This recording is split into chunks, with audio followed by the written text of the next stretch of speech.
Morning, welcome back to my channel. আশা করি তোমরা সকলে ভালো আছো আর আমি অনেকটাই ভালো আছি। তো আজকে একটু সাজুগুজু করেছি কারণ শীতলা পূজা করবো, তার জন্য শীতলা পূজার উপাস। তো এখন বাড়িতেই আছি। বাড়ির থেকে যখন আমাদের বাড়িতে আসবে তখন একবার এখান থেকে বেরিয়ে যাব। তো ভিডিওটা দেখতে থাকো। তারপর আমি চলে গেছিলাম জেঠিদের বাড়িতে আম পাতা আনার জন্য। তো আমাদের বাড়িতে কিন্তু আম গাছ নেই, তো আম পাতা জেঠিদের বাড়িতেই আছে। তো তার জন্য গিয়েছিলাম আম পাতা ছিঁড়ে। তারপরে এটা হলো উপোস থাকলে নাকি মাথায় নিয়ে রাখতে হয়, মাথায় বা হাতে যে কোনো জায়গাতে রাখতে পারো, কিন্তু আমি মাথায় রেখেছি। সবাই কিন্তু মাথায় বেশিরভাগই রেখেছে, আর হাতেও রেখেছে কিছু কিছু লোকে।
প্রত্যেক বাড়ির থেকে এইভাবে চাউল নিয়ে নিয়ে তারপরে কুলাটা অনেক ভরে গেছিলো। তো সেই কুলাটা নিয়ে তো আর সব বাড়িতে যাওয়া যাবে না, তারপর চাউলগুলো পড়লেও তো অনেকটাই খারাপ। তার জন্য আম গাছের গুঁড়িতে, তো আম গাছের নিচে শাড়ি পেতে তারপরে চাউলগুলো নামিয়ে রেখে দিয়েছে। তো এক এক করে 3বার নামিয়েছে, 3বার হয়তো 5বার হয়তো 7বার এমন হয়। তো আমরা সব জায়গা ঘুরিনি, তার জন্য বেশি একটা করেনি, 3বারই নামিয়েছে। তারপরে এদিকে দেখো চাউলটা রেখে দেওয়ার পর পিসি আর আমাদের মা চলে এসেছে। তো পিসি আর মা এখানে ছিল না, সব জায়গাতে ঘুরেনি, কারণ আমাদের মন্দিরেও পুজো হচ্ছিল তার জন্য। তো আমার ভিডিওটা দিতে অনেকটাই লেট হয়েছে, তোমরা কিছু মনে করো না। তো ভিডিওটা কিছুদিন আগে আমি করে রেখেছিলাম, কিন্তু এডিট করে আপলোড করাটা আমার পক্ষে সম্ভব হয়ে ওঠেনি। তো অন্য ভিডিও দিচ্ছিলাম, কিন্তু এটা দিতে পারিনি। তো এদিকে আমাদের পিসি এখানে নিয়ম জানে না, তো পিসিদের বাড়ির সামনে অন্যরকমভাবে নিয়মগুলো করে। তো এখানে আমাদের মা পিসিকে শিখিয়ে দিচ্ছিল, কারণ আর ওইখানে তো আর করতে পারবে না, কারণ দিনটা চলে যাচ্ছিলো। তো পিসি এখানেই ছিল কয়েকদিন মন্দিরের পুজোর জন্য। তো তোমরা মন্দিরে পুজো দেখেছোই হয়তো, আর যদি না দেখে থাকো তাহলে তোমরা আমার ভিডিওগুলো দেখে আসো। বাসন্তী পূজা, তো বাসন্তী পূজার সময় কিন্তু এই পূজাটা হয়েছিল। তো আমি তখন বাসন্তী পূজার ভিডিওগুলো আপলোড করেছিলাম, কিন্তু এই ভিডিও আর আপলোড করা হয়নি। তো আজকে ভাবলাম যে আমি ভিডিওটা এখন আপলোড করে দিই। তো অনেকটাই লেট হয়ে গেছে, তোমরা কিছু মনে করো না। তো পিসির পরের দিকে আমাদের মা নিয়ে নিল। তো মা নেওয়ার পরে কয়েক বাড়ি আছে এখন, তারপরে যে কুলাটা বের করে দিয়েছে বাড়ির থেকে ওই কাকিটাই নিবে, কারণ এটাই নিয়ম, যে বের করে দেয় সেই আবার বাড়িতে কুলাটা নিয়ে ঢোকায়। তো বাড়িতে না, রাস্তাতেই পুজোটা হয়েছে, রাজহুয়া পুজো, তো তার জন্য আর এদিকে বামুন মশাইও এসে গেছে। তো বামুন মশাই এসে তারপরে অনেকটাই পুজো শুরু করে দিয়েছে। তো কুলোটার বাদে যা যা পুজোগুলো মানে নিয়মগুলো হয় সেগুলো করে রেখেছে। তো কুলোটা যাওয়ার পর মেন পূজায় বসবে আর মানে পুজোটা শেষ করে দেবে। কারণ অনেকটাই দেরি হয়ে যায় পুজোতে, মানে ঘুরতে ঘুরতেই অনেকটা দেরি হয়ে যায়, তার জন্য সন্ধ্যায় হয়ে যায়। তারপরে এদিকে দেখো সবাই কিন্তু বসে আছে পূজার জন্য, আর এদিকে কুলাটাও এখন নিয়ে আসবে। তো আমি চলে এসেছিলাম একটু আগেই।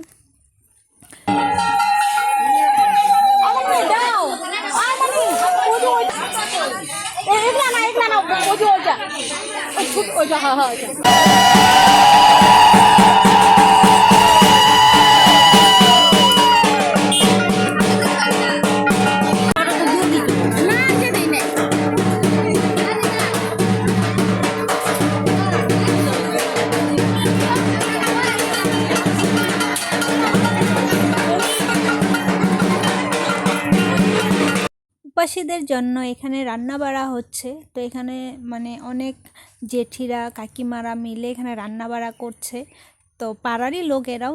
তারপরে এদিকে আমি কি করেছি, আম পাতা নিয়েছিলাম না, সেই আম পাতাটা বলে দিয়ে দিতে হয়, তো সবার থেকে আম পাতাগুলো নিয়ে নিচ্ছিল, তো আমারটাও দিয়ে দিয়েছি। তারপর এদিকে মা বলল যে প্রদীপটা ধরিয়ে দে, তো সবার নামে এখানে একটা একটা করে প্রদীপ দিয়েছে। তো মার প্রদীপটা মাই ধরিয়েছে, আর আমারটা আর দিদিরটা আমি দিয়ে দিয়েছিলাম, কারণ দিদি বাড়িতে গিয়েছিলো, কারণ মাম্মাম কান্না করছিল, তার জন্য মাম্মামকে নিয়ে আসতে। তো তার জন্য আমি ভাবলাম যে আমিও দিদিরটা দিয়ে দিই, দিদির নামে দিয়ে দিই, তো কিছু হবে না, তার জন্য আমিই কিন্তু দিদিরটাও জ্বালিয়ে দিলাম।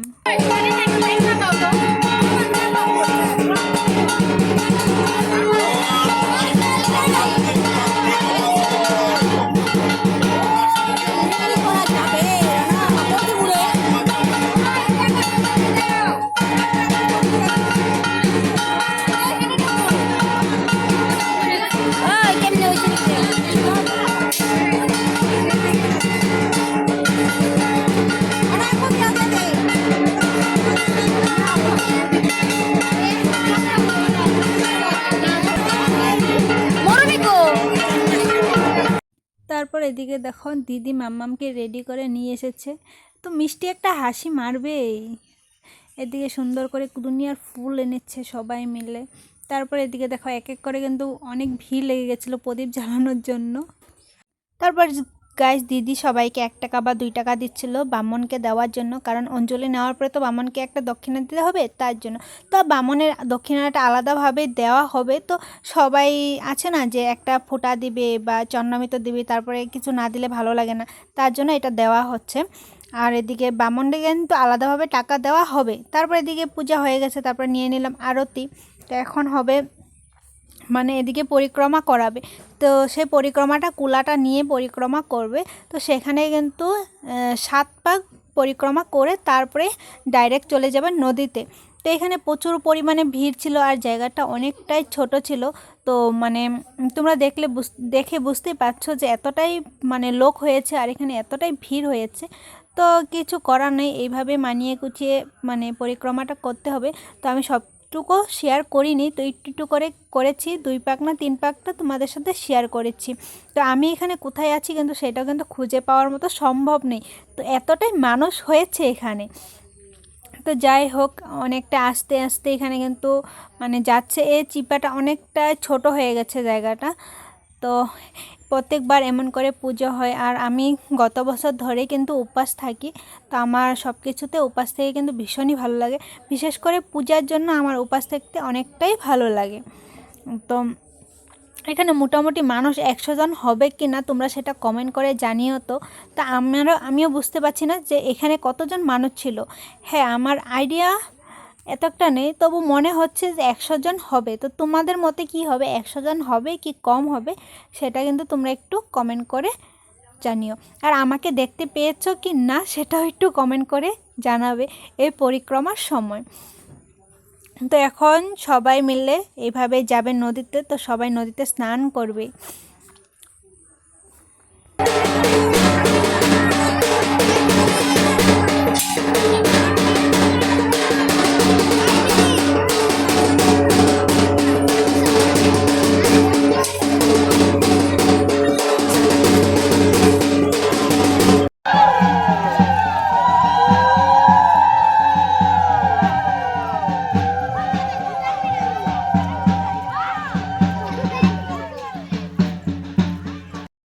পর কিন্তু নদীতে এসে গেছি।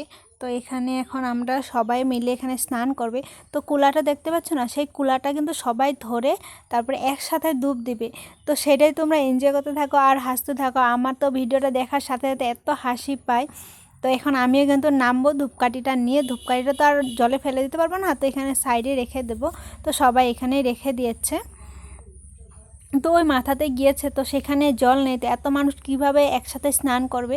তার জন্য কিন্তু ওদিক থেকে ঘুরে এসে আবার সামনে কিন্তু আসবে, এই সামনেটার মধ্যে একটু জল আছে, তো সেখানেই চলে আসবে।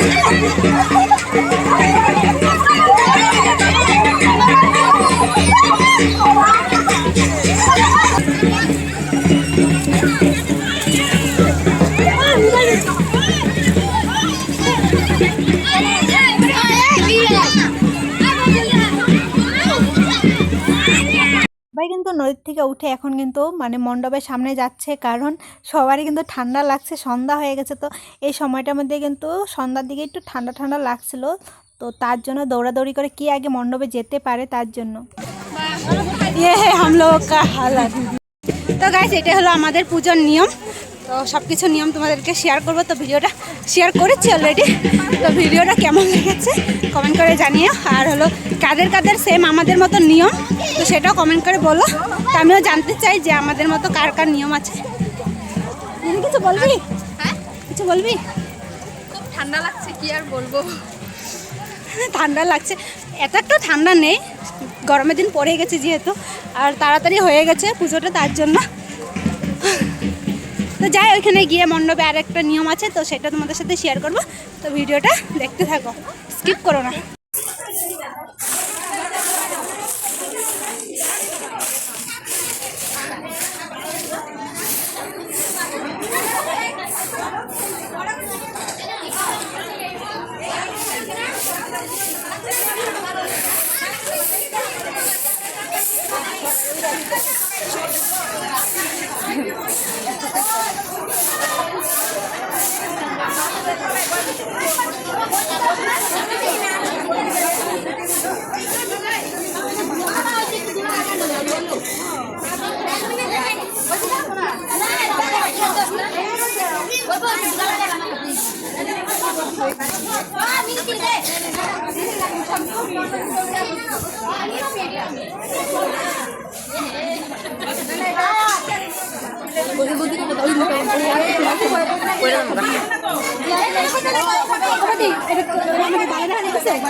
আমাদের পুজো শেষ, তো এখন বাড়িতে যাবো, ড্রেস চেঞ্জ করবো, তারপরে প্রসাদ খেতে আসবো।